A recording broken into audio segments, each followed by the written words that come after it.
Hi, I'm Malika Bilal, filling in for Femi OK, and you're in the stream. Today, prevented from donating blood and organs that could save someone's life, all because of your sexuality. Is it a necessity or discrimination?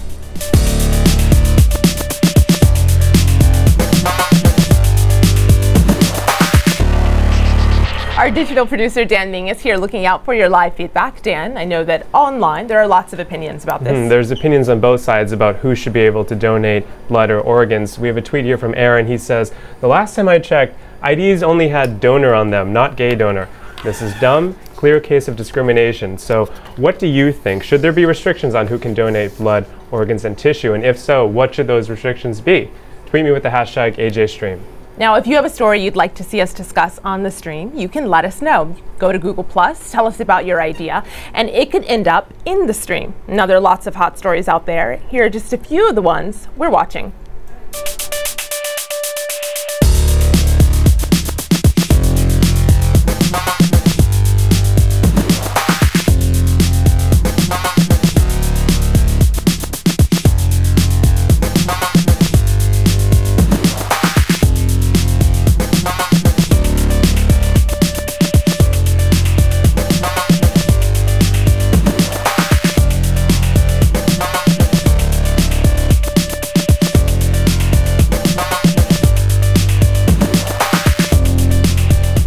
16-year-old American Alexander Betts committed suicide last year after he was bullied for being gay.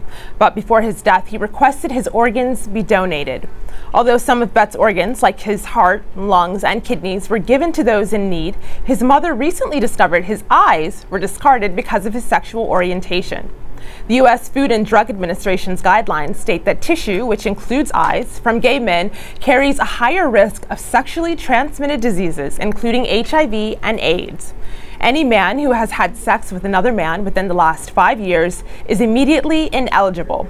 The restrictions extend to blood, which gay men are banned from donating. Proponents cite information from the Centers for Disease Control, which states that gay men make up more than 60% of new HIV cases. This is why the FDA says it's necessary, but critics still see it as discrimination, and they're calling for an amendment to the policies. Well, joining us to discuss this is Mark Skinner, president at the World Federation of Hemophilia, USA. Sam Gavsby is the son of a transplant recipient. He's also the New York City drive leader for the National Gay Blood Drive. Dr. Barry Zingman is a professor at Einstein College of Medicine. He's also the medical director of the AIDS Center at Montefiore. And Dr. Daniel Call is professor of internal medicine at the University of Michigan. Welcome to the stream, everyone. Daniel, I want to start with you. I pulled up on my screen here the memorial page for A.J. Betts. This is the 16-year-old who took his life not too long ago. We know that his heart, his kidney, other organs were successfully donated. His eyes were not. Why were those discarded? Well, just to be clear from what you started with at the beginning, there is no restriction on donation of solid organs, things like the heart, lung, kidney, in the United States based on sexuality or actually any specific behavior. So there are different rules that govern the transplantation of organs, like those that were donated in this case, as compared to blood and tissue. One of the reasons for that is that thousands of people die each year in the United States on the waiting list, waiting for a life-saving liver, kidney, heart, or lung.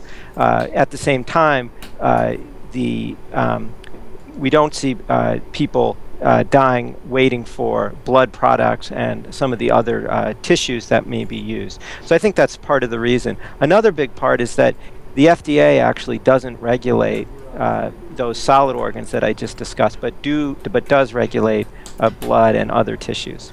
So you're saying that that blood is not necessarily a life-saving tissue? Well, I guess what I'm saying is that the supply isn't really the issue so as much for blood as it is with solid organs, where the lack of those organs, people die on waiting lists. But while there certainly are times when there's a shortage of blood, in general, in the vast majority of times, in the vast majority of places in the United States, there's adequate blood that people don't die because of an inadequate supply of blood products for them. So I'd like to go back to the whole reason these policies are in place are hypothetically because there's a risk of transmission of HIV or AIDS, and there are questionnaires about this. Mark, I have a question for you. We have a tweet here. What happens when a person lies on these questionnaires? Is the sample of blood still tested? Do they test the blood before they use it for a transfusion? So all blood donations, in fact, are tested, but the problem with the current testing paradigm is it's not perfect to determine whether or not a donor is carrying HIV or another virus. There's a window period from the time that an individual might acquire HIV to the time that it would actually show up in their blood. So when a donor is less than truthful in filling out the donor questionnaire, there may not be an opportunity to catch that, and there's a risk that HIV could get into the blood supply. Well, you mentioned that window period, so actually we reached out to the FDA. They responded in a written statement to us, and they explained their policy on blood. This is a statement: a window period exists very early after infection, where even current HIV testing methods cannot detect all infections. And during this time, a person is infected with HIV, but may not have enough virus or have developed sufficient antibodies to be detected by available tests. Now, this is from the U.S. Food and Drug Administration. So, Mark, there is a history here. There is a precedent for why this policy is in place. Can you explain that history?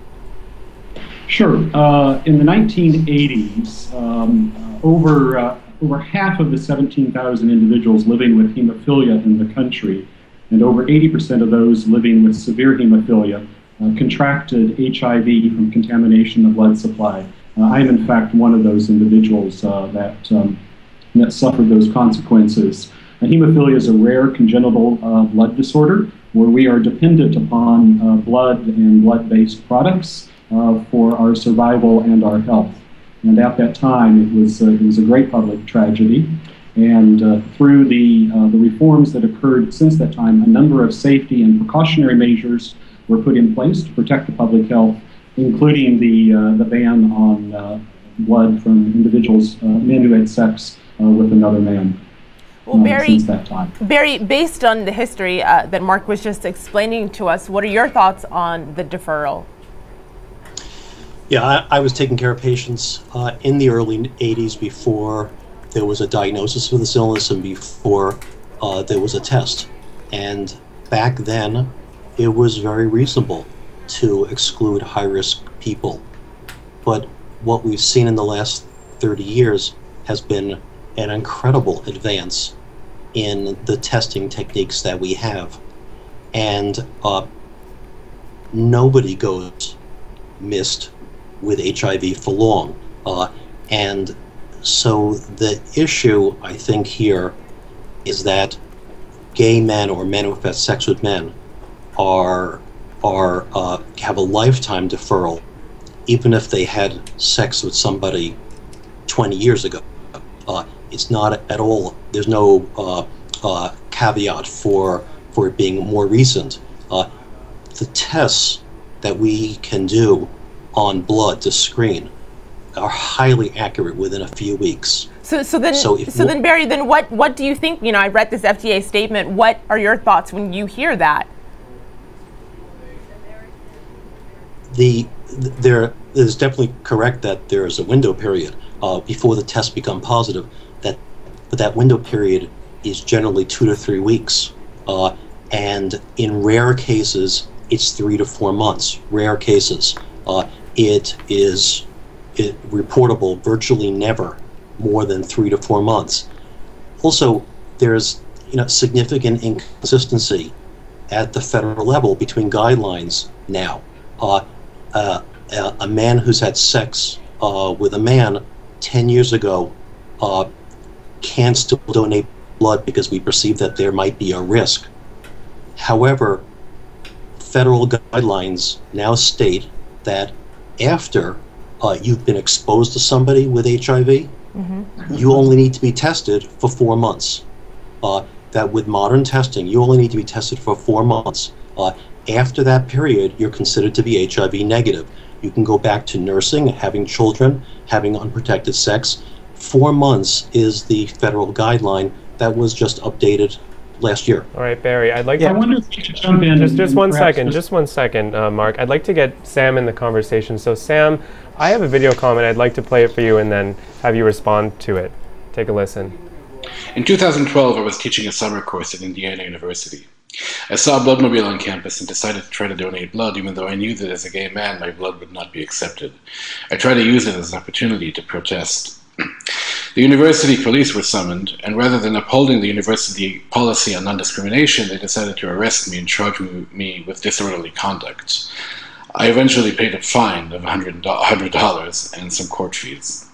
So, Sam, you're part of the National Gay Blood Drive. So can you tell us a bit about how you came here? Uri had an experience where he was arrested. Have you tried to donate, and what was your experience? Sure. So I've been part of the National Gay Blood Drive effort now for the last 2 years. And our objective has been to raise awareness of this issue. I think there's so many people who aren't gay or bisexual men who are unaware that this is a lifetime deferral that we're facing for blood donation. So part of what we've been doing is just discussing the issue. Our initial year, we actually did send gay and bisexual men to blood centers over the US in order to collect deferrals, to collect their deferral slips so that we could describe on any given day how many otherwise eligible gay or bisexual men who are HIV negative were willing to give of themselves and donate blood. And we've changed recently where we are encouraging allies to come out and donate in lieu of friends, family members who are unable to donate. Right, and I actually have video here. Mark, I know that you wanted to get in, and so I want to play this and then post it over to you. I'd like you to have a look at this. This is from the National Gay Blood Drive, and this was their announcement video a few months ago this year. Have a listen to this. Gay and bisexual men will fill out a message to the FDA. Allies will fill out a donor name tag. We'll take a photo of you with it, together or separate, in your new National Gay Blood Drive shirt. The letters and name tags will be collected, counted, and delivered to the FDA, visually conveying to them how much we could contribute to the nation's blood supply should they change their ban. And finally, you'll be able to sign. So Mark, they're explaining their potential impact. How much supply are we missing out here, or could we be missing out on here? Well, first of all, I say thank you to everyone that is a donor or would like to be a donor. The altruism of individuals giving blood, giving of themselves to help others is a tremendous act of kindness and generosity. So whatever can be done to increase and to stimulate blood donation is to be applauded.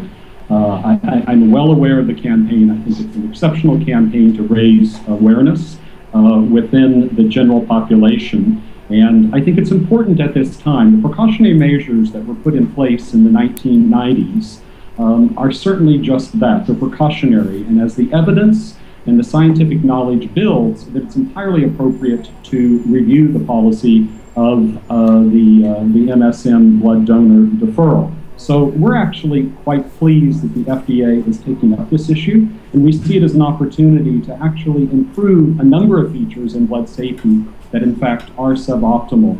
So we're encouraged by the level of attention that this is receiving both now as well as within Congress and among federal policymakers. What we're really looking for, though, fundamentally, is not to have a politically based decision, but one that is actually based and guided by evidence and data.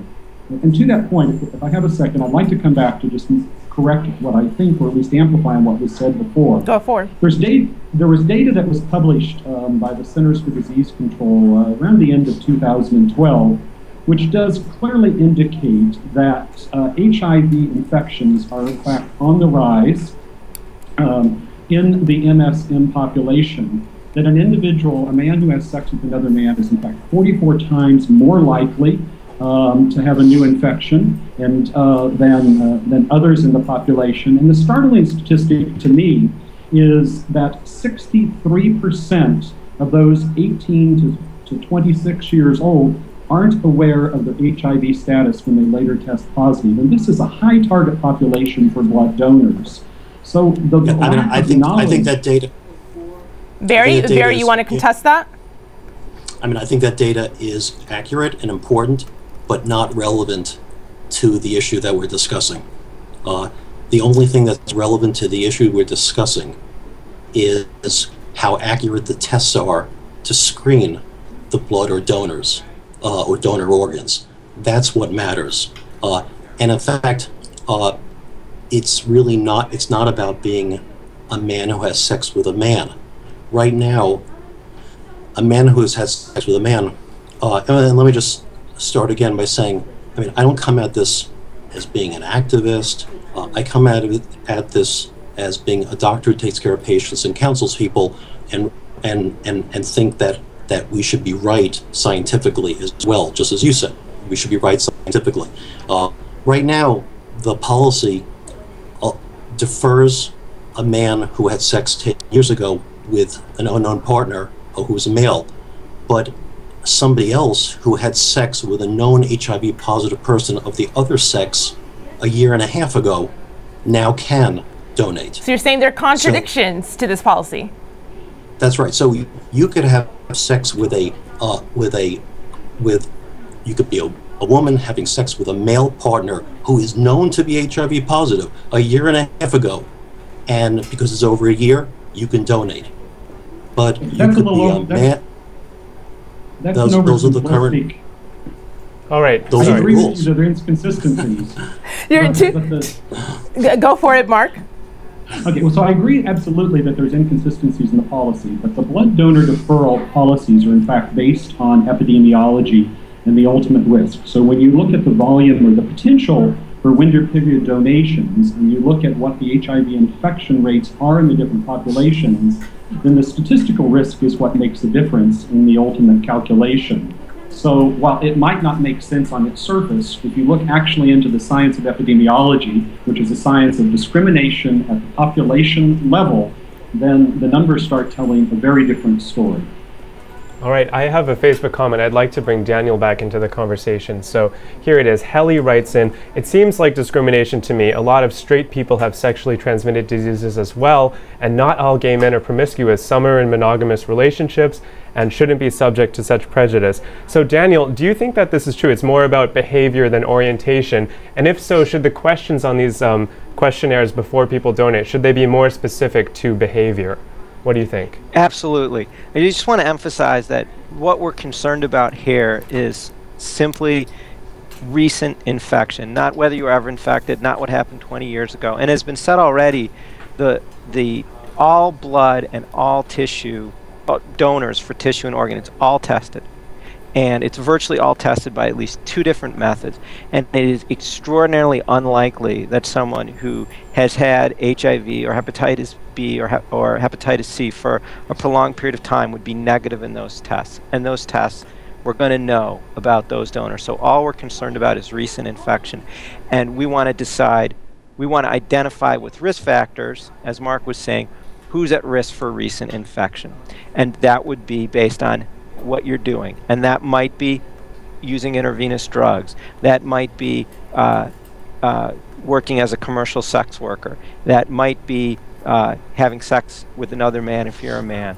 So those are all risk factors, and I think that's what you want to focus on. And it's also important to remember that this is, while it can feel like discrimination, and perhaps it is, the focus here needs to be on the person who's receiving the blood or who's receiving the organ, and making sure that their risk of contracting one of these infections is as low as is possible using the existing technology. Well, Sam, I want to bring you back in here because what Daniel said was this may feel like discrimination. Perhaps it is. I'm pulling up on my screen here. This is from Time. This is an article you were interviewed for Time.com not too long ago for the blood drive. And I want to show our audience in particular one picture. This is scrolling down. This is a label that you wrote. I owe my life to tissue donation. The least I could do to pay it forward would be to donate blood once a year. Will you let me? What kind of proposals are you pushing forward that you would like to see to allow that to happen? So I think something that I'm personally advocating for is for a refocusing of the the FDA criteria for blood donation. So refocusing on sexual behavior and individual risk as opposed to orientation. So we've been talking about how there is a blanket increased risk that is applied to young adult gay men. But I think we're at a period where I think we're able to drill down further into that group and look at consumption of alcohol, uses of drugs, number of sexual partners, uses of protection, that these are all important aspects that need to be considered in the screening process that I think supersede the importance of just asking, are you a man who's had sex with other men? And I think that this would actually create a more accurate screening process.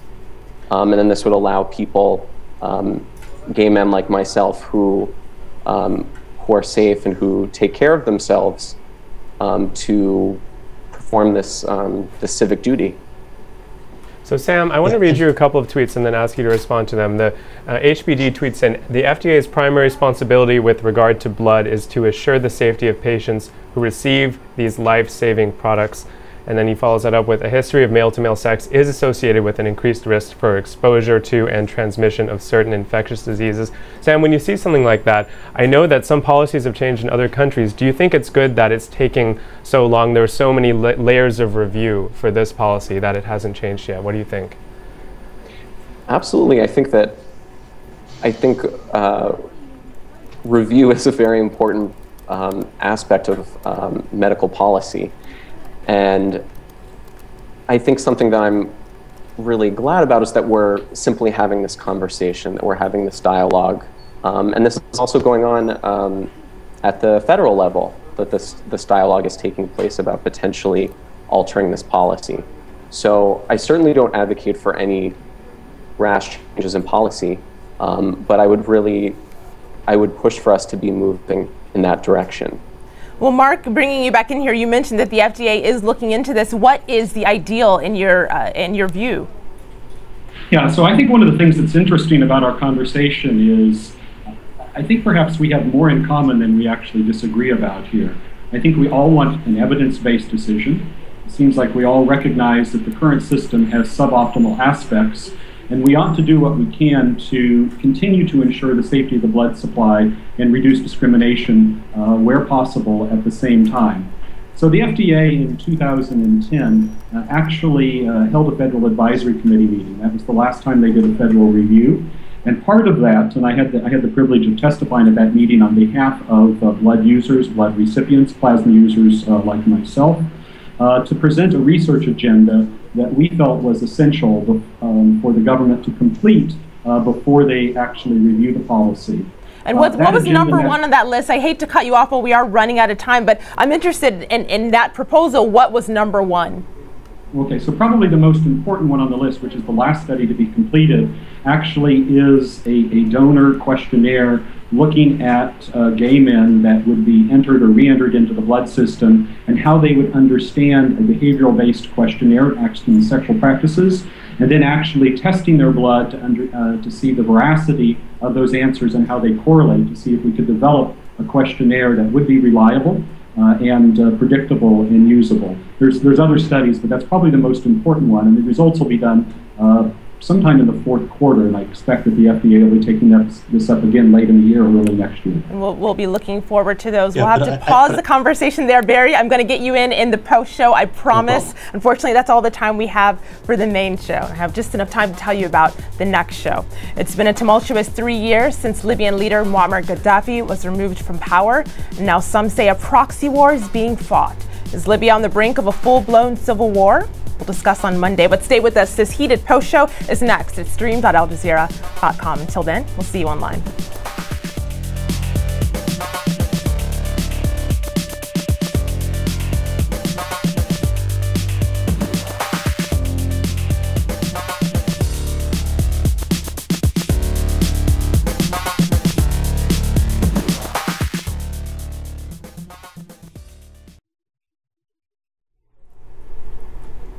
Welcome to the Streams online post show. We're continuing our conversation on restrictions that prevent gay men from donating tissue and blood. And I'm going to start with Dr. Barry Zingman, who I had to pause right as we entered the post show. Barry, go ahead. Yeah, I was just going to add that the FDA's approach to increasing the safety of the blood supply is very valid. However, I just think that there could have been, and there should be, incremental changes already. The science would back incremental changes already to be in place, because there's just no evidence that you need a lifetime ban. I mean, there's just no science to that. So what would step one in those incremental changes look like for you? I know we're going to be talking about it, but other countries have already lowered the timetable. So that would be step one, lowering it to some more reasonable time period. Another, yes, I mean, that would be the main thing. And Barry, I could add. Go ahead. Barry, I could add for organ donation, it was 5 years, and it wasn't 5 years to be deferred. I want to be clear on that. It was 5 years to be called what we call an increased risk donor, and that was communicated to the potential recipient. But that was recently changed to 12 months. So Daniel, this is for heart and lung and liver. Daniel, I have a question on that. How often do people who are informed of that increased risk then accept the organ? So it varies. So the way it works, and we're largely talking about deceased donors. And you can imagine it's hard even to get this sort of information because you're talking to family members and friends of the deceased donor who may not really know about these behaviors, because many of these are private sorts of things. And so to answer your question, it varies quite a bit from what the specific behavior is. So if there's a donor who's found with an overdose and a needle in their arm, then that's going to be a donor that a surgeon and transplant center is going to be a lot more reluctant to use. If the reason that they're an increased risk donor is because they were in prison for 2 days 11 months ago, which does make you an increased risk donor, and remember, these are all tested, so they all have negative tests, then that may be a donor that a surgeon and a potential recipient is a lot more willing to take. So there's some judgment in each case. Pediatric recipients, they may be less, they and their parents may be less likely to take an increased risk donor, for example. All right, I'd like to bring it back to the discussion of other countries. And Mark, I have a tweet I want to read for you. Pablo tweets in, I live in Spain, and I'm pretty sure everybody is allowed to donate. So, Mark, we know that in some countries, especially in Europe, they've already changed their policies. Why have they changed in some countries, like in Spain, for example, and not in the US? Yeah, so Spain and Italy are probably two countries in a category in Europe that have really switched to a more purely behavioral-based questionnaire without the same kind of time deferral. In Italy, for example, they actually learned in their behavioral-based questionnaire that repeat donors have a higher HIV rate than first-time donors. They've learned a number of things. In Spain, the policy is relatively young. We don't have a lot of data to understand actually what the prevalence is. The more common policy changes are actually time period deferrals. Canada went to a 5-year deferral. The UK has gone to a 1-year deferral. And they're usually coupled with a number of other interventions. And I would expect whatever the FDA is going to do in the US would be informed by what's happening elsewhere in the world, but it really is going to have to be based on the epidemiology and the knowledge of the US donor population. So I think we can learn a lot from what other countries are doing, but I think those by themselves are probably not conclusive for the FDA.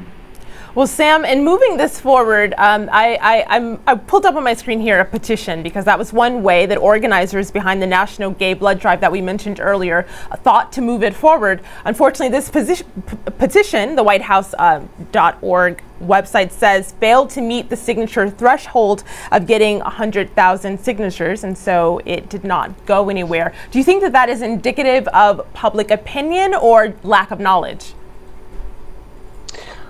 I think it's indicative of public knowledge. I am certainly disappointed that we weren't able to get the number of signatures that we needed, but this is a discussion that we would like to continue to have, and we will continue to try to push petitions like this forward again in the future. And I think being a member of the National Gay Blood Drive effort, we're still a fairly young organization. So I think what this says is that there's still a lot of work that we have to do. There's a lot of education left for us, I think. Well, Barry, I'm interested in your thoughts if you think a petition is the way to go, or if this has to come from within the medical community. The FDA is reviewing its guidelines. Yeah, it certainly has to come from the medical community. I mean, the medical community would I assume, need to agree that there do need to be science-based decisions. However, political pressure could only help this. We know that that's the case in so many situations. So I would never discourage this from occurring. I've not been on any of the FDA committees related to the safety of blood products, but I've been on committees related to HIV testing and transmission and prevention, and I'd just like to see them to be consistent. Yeah. All right, so just to wrap. Can I also? Oh no, go ahead. Go ahead, Mark. Yes, go ahead. Oh, sorry, Sam. Sam, go ahead. That's okay. I just also wanted to add. So aside from the aspect of providing political pressure through elected officials, through the White House, in terms of having medical and scientific backing for this, I mean, we already have statements from the American Medical Association that are coming out in favor of adjusting this permanent deferral. So I think that there's already various medical organizations are already coming out publicly in defense of this reevaluation. All right, so I want to pose the last tweet to Mark. Mark, we have a tweet here from a university in California that's calling for a blood drive, and it has a link here to the American Red Cross, and it says there's an urgent need for donors, about 80,000 fewer donations than expected since May. Can you speak to this? Is there a shortage of blood? There are periodic shortages or seasonal shortages of blood, but the nation's blood system works to manage those shortages. So the appeals are important, and the donors respond. And without the generosity of donors, there would be a shortage. So you never want to turn away a donor, but I don't think the American public should fear that blood is not going to be on the shelf in the hospital if they're in an accident and go to have it and need it. So I really want to close my thoughts by saying, if we're not going to have last comment, is we are fully supportive and we agree that the lifetime deferral is outdated. We have been working in coalition with a number of men's gay health organizations and issued joint statements calling on the FDA to conduct this review. So we applaud the public pressure that's being put on, and we look forward to it being one of the dimensions of part of the review that ultimately will be based on the research that we're conducting. And that is where we will end it. Last word. That was our thanks to Mark Skinner, president of the World Federation of Hemophilia USA, Sam Gauzia's son of a transplant recipient, Dr. Barry Zingman, medical director of the AIDS Center at Montefiore, and Dr. Daniel Calls, professor of internal medicine at the University of Michigan. Thank you all. Now, on Monday's show, it's been a tumultuous 3 years since Libyan leader Muammar Gaddafi was removed from power. Now, some say a proxy war is being fought between regional powers. Is Libya on the brink of a full-blown civil war? We'll find out.